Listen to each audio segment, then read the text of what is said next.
O livro de Eclesiastes faz um elogio à virtude da humildade. A virtude da humildade. Sempre é bom lembrar que não podemos confundir humildade com ser bobo, ou ser fraco, ou aguentar tudo. Tá? A virtude da humildade, que não é assim tão fácil de praticar, porque todos os dias recebemos informações para cultivar, não a virtude da humildade, para cultivar o contrário, para cultivar o orgulho, para cultivar a soberba. O que mais recebemos é isso, para você aparecer mais, para você se sentir melhor que o outro. Já todas as informações, a maioria delas, são informações não para cultivar a virtude da humildade, mas para cultivar o valor, a característica do orgulho, da autossuficiência. Então, a nossa voz de cultivar a virtude da humildade é uma voz tão fraca diante de vozes muito mais fortes. Seja poderoso, ser melhor que o outro, compita, se você ganha, você vai se sentir melhor. Isso gera orgulho, isso gera soberba, isso gera que alguém se senta superior que o outro se sente inferior ao superior, e assim vai. E a igreja nos convida a praticar a virtude da humildade. Mas será que essa virtude da humildade nos torna mais gente, nos torna mais seres humanos, uma palavra, nos faz mais realizados e felizes? Porque aí está a grande motivação. Deve nos tornar assim, senão não teria sentido praticar a virtude da humildade. Então precisamos entender cada dia ela. Primeiro, a palavra humildade vem da palavra humus, da terra. Então a pessoa humilde é uma pessoa que é da terra. O que significa da terra? 3 características. Pessoa humilde significa pessoa que reconhece que precisa dos outros. Isso não é fragilidade, é simplesmente uma realidade. Nós precisamos um dos outros. E quando nós precisamos um dos outros, isso nos contribui para quê? Para dividir energia, para dividir forças, para conseguir objetivos. Isso não vai ter. Então, a pessoa humilde, a pessoa que sente necessidade, que precisa do outro. Se o padeiro não acordasse 4 da manhã para fazer o pão, a gente não tentaria pão quente na quitanda. Nós precisamos um dos outros. A segunda virtude da humildade é reconhecer que somos pecadores.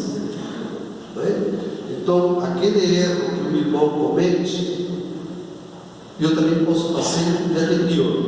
Então, isso faz com que a gente não julgue, isso faz com que a gente não se sinta melhor que o outro, E isso faz com que a gente até se possa prevenir de erros, porque o erro do outro eu posso cometer.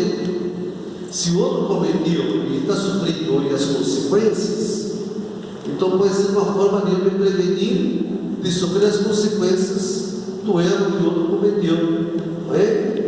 Então, por exemplo, se um filho sabe que o pai é alcoólatra, e o filho diz: eu posso também ser, potencialmente, mas ainda se foi concebido no estado etílico, a tendência grande. Então, se eu reconheço que eu posso ter o mesmo erro que meu pai, então eu tenho que me prevenir. Prevenindo, ou seja, evito consequências do meu pai, que perdeu o trabalho, que ficou doente, que perdeu a minha mãe, que perdeu o respeito dos meus irmãos.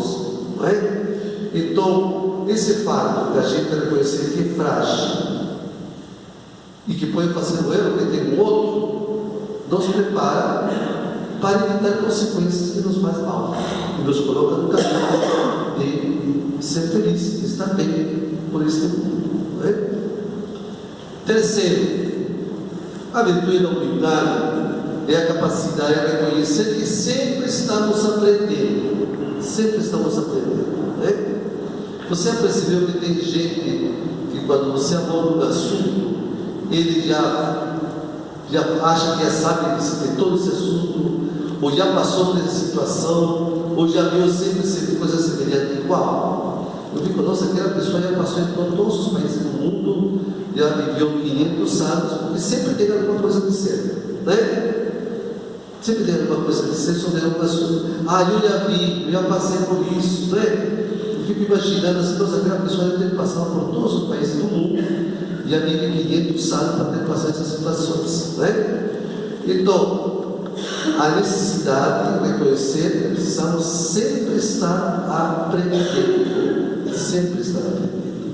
Isso não é demérito, muito pelo contrário.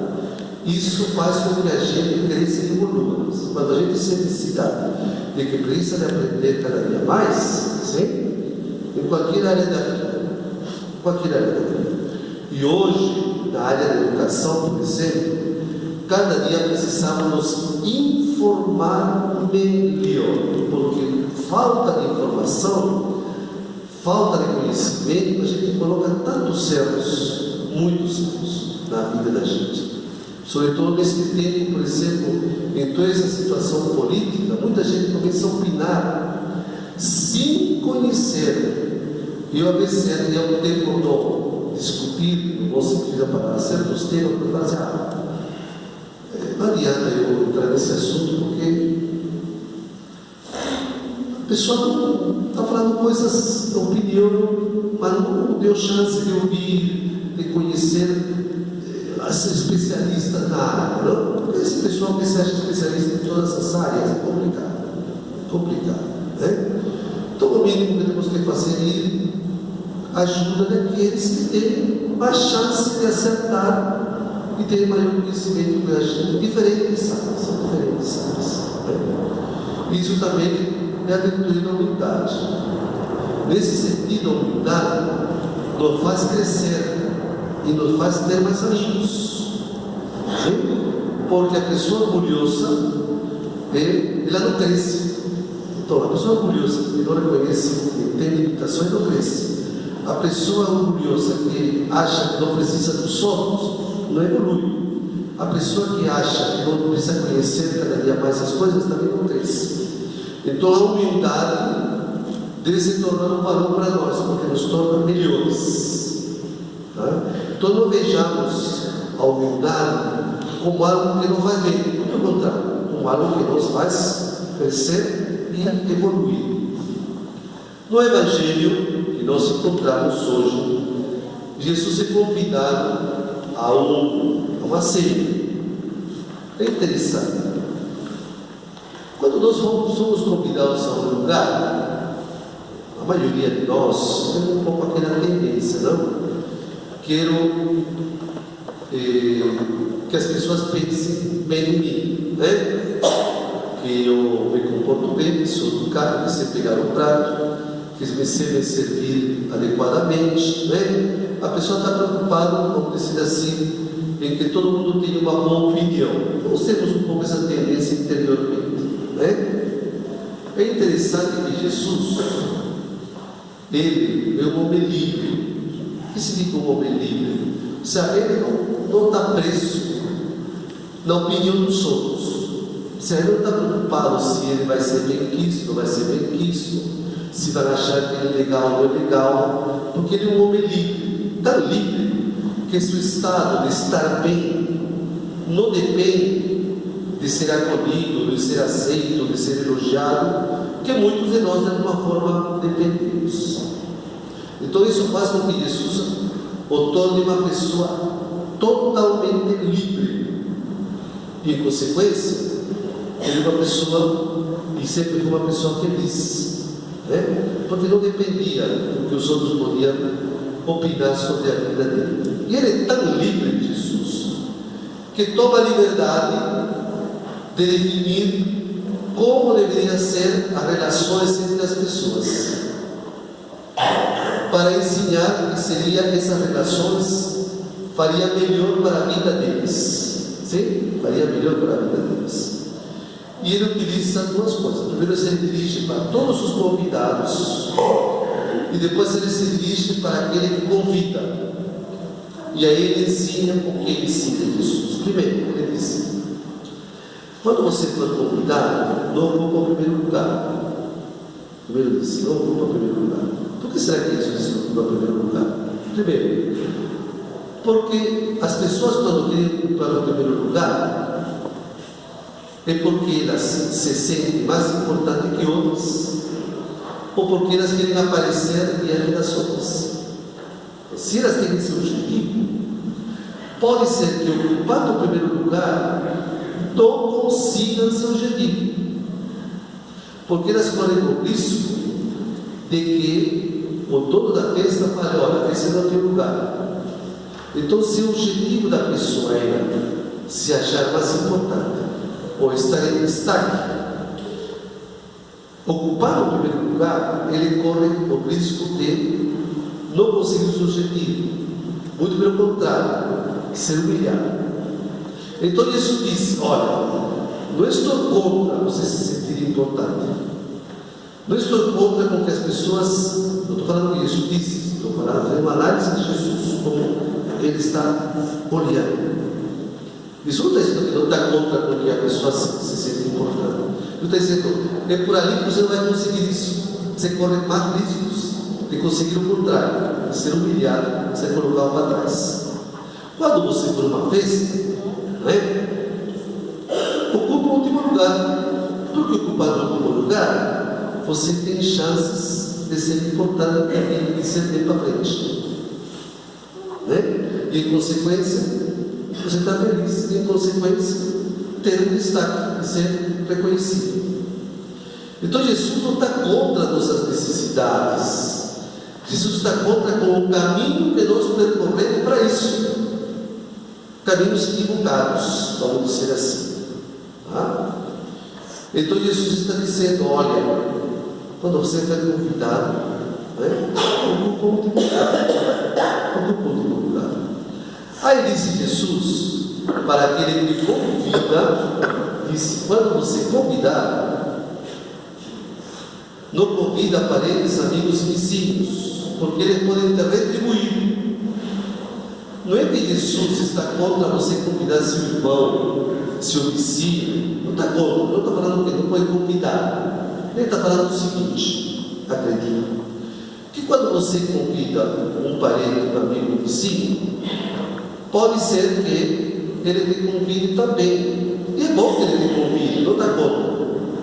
Senão que esse ser convidado por alguém gera uma retribuição e gera uma certa satisfação. Tá certo? Que bom que eu fiz por ele isso, ele está me dando, ele está recompensando. Que bom, isso não gera uma satisfação. Até aí, tudo bem, que bom. Vamos colocar um exemplo. Quando você faz uma coisa que é sua obrigação, você fala assim: fiz a minha obrigação, e você tem uma satisfação da sua obrigação, né? Quando você trabalha e recebe o seu salário por isso, você fala: merecia isso, porque eu fiz por isso. Então você tem uma satisfação, certo?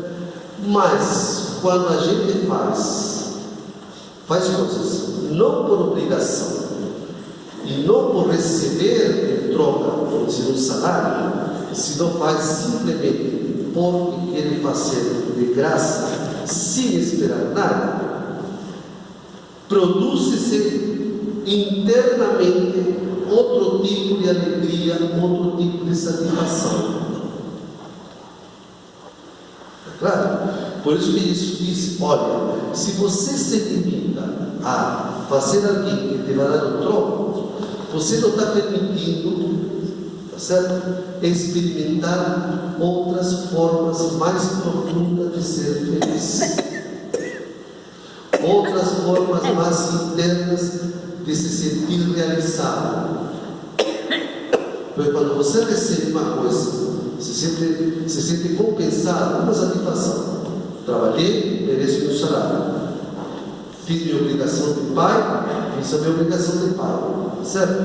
Mas quando a pessoa faz uma coisa sem esperar, porque fez sua obrigação, ou sem esperar um salário, ele está experimentando realizações internas que a obrigação de pai e a obrigação de funcionário não nos dá.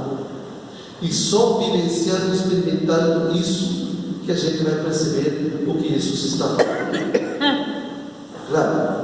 Então Jesus disse: você será feliz. Não disse Jesus, né? Agora, isso nós vamos experimentar só fazendo. Precisamos nos perguntar durante a semana, menos uma vez por semana, o que eu fiz sem esperar nada de ninguém esta semana. Eu sempre fiz minha obrigação ou minhas competências como funcionário de uma firma. O que eu fiz sem esperar nada? Se eu não descubro uma coisa que fiz sem esperar nada, olha, tenho que colocar uma grande interrogação se realmente estou sendo cristão.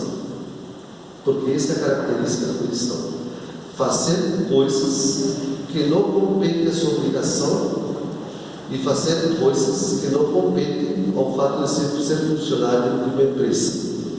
Não estou falando que não é necessário ser bem, estou falando que essas experiências só preenchem certas áreas do nosso cérebro. A experiência da gratuidade, sem esperar nada, preenche áreas profundas do nosso ser que nos torna mais felizes. Isso que Jesus está dizendo. Ali está o caminho, está dizendo Jesus. Nós precisamos renovar o nosso exame de consciência. O pessoal, quando faz exame de consciência, fala assim: não botei, não roubei, Um exame tão superficial. Vamos nos perguntar: fiz alguma coisa sem esperar nada esta semana das pessoas? E esse é o caminho que Jesus coloca para seus discípulos. Aí Jesus disse: convida os pobres, aleijados, Não é isso que convida. Aí Jesus disse: o caminho. Aí está. Quando a igreja chama e quando o padre fala que a igreja, no pleno evangelho, que nós temos que fazer a opção e nos colocar do lado dos marginalizados, excluídos, é porque a proposta de Jesus está aí. Quando você agir, sim? Quando você agir, não convide só, ou seja, não haja só com as pessoas que vai te convidar, porque qualquer um faz isso.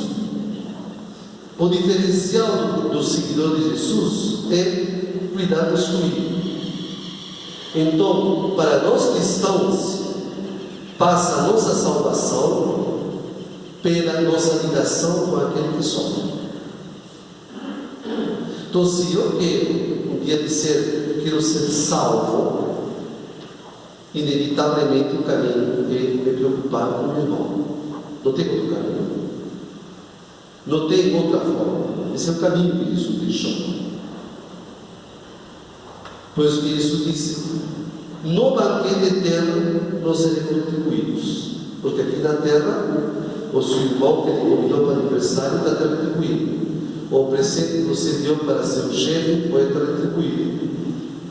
Mas, quando a gente faz para uma pessoa que sabe que não nos pode dar em troca nada, nós vamos ser retribuídos de Jesus na vida eterna.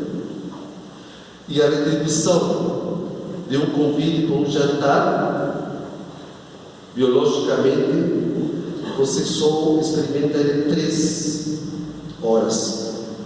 No momento, todo esse processo biológico, a alegria, 3 horas. A retribuição da vida eterna, ela é eterna. E se supõe que nós estamos aqui porque nós queremos trilhar o caminho da vida eterna, o caminho da salvação. E essa é a proposta de Jesus hoje para nós no Evangelho. Hoje lembramos São Vicente de Paula. Quando eu falo que a ignorância é vida, E às vezes tem professores que falam muito para os meus adolescentes das escolas. E em 27 anos de padre, já falei para alguns alunos: olha, quando o professor fala mal da Igreja Católica, coloca para debater comigo história. Mas o pessoal não lê. A ignorância é muito atrevida, né? Lamentavelmente, muito atrevida a ignorância, né? Então o que acontece? A nossa igreja tem santos que modificaram a história. Eu não sei como seria hoje, mas 25 anos atrás, quase 27 anos atrás, quando eu cheguei no Brasil, fazia um grupo de estudo. E nesse grupo de estudos havia uma assistente social, que hoje trabalhou com uma história cumprida. Morava no Jardim Brasil. E eu pedia emprestado livros. Ele estudava na Escola Paulista de Assistência Social. Ele me prestou um livro de assistência social. Na época eu estudava isso, não sei como se é hoje, mas na época assim. Na história da formação do estudo chamado faculdade, serviço social, na história está o nome de São Cirilo de Paulo. Na história. Por isso, quando as pessoas criticam a Igreja Católica, fazem uma grande ignorância. Mas eu conheço como santos em diferentes áreas da vida que hoje, na saúde e na educação, tantas áreas, né? Eles tiveram uma grande presença e modificaram a história, influenciaram no agir da sociedade. E um deles é São Cirilo de Paulo. Claro, então nós devemos nos sentir orgulhosos, porque sentimos que existe na Igreja Católica 200 anos. Não é 30 anos da Igreja Universal, é 200 anos. Sabe o que significa 200 anos? Sabe o que significa tantas pessoas que foram acolhidas pelos vicentinos? Você sabe quantas famílias tiveram um sorriso pela presença do vicentino? Quantas pessoas experimentando a misericórdia de Deus através de 200 anos de existência dos vicentinos? De 20 anos. Acho que a gente tem que fazer só parte de uma igreja que tem história, que tem limitações, porque tem um padre, mas tem história, porque tem muitos santos. Tem muitos pecados, porque tem um padre ali no meio, mas tem muitos santos. Você vai sentir um orgulho bom, positivo. Essa igreja, nossa igreja, no caso da Santa de Paulo, você pega outros santos, vixe, você pega São João Bosco, você pega Santa Camilo Orlando, você pega São Francisco de Assis, aí se vai, não é? Então alegremos hoje com os discípulos. Louvado seja nosso Senhor Jesus Cristo. Para sempre seja louvado.